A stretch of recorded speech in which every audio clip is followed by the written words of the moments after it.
Так, пішла вода по кранам, Коля, да? Да, Вова, да. Зараз тобі буде. Не поламай плитку мені.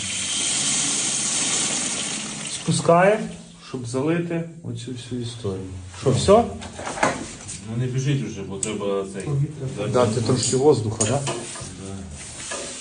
Зараз буде тут капати? Ти знімаєш, хай цей. Підписчики дивляться, що я теж щось руками роблю, а тут всі думають, що ми, блядь, тільки гроші рахуємо, поняв?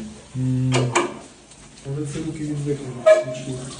О, бач, диви, технологія? Шариш. Тут підротичок. Дивись, щоб зараз воно не повністю відкрутилось. А оце що таке, Коля? Фільтр? Дешламатор бруду.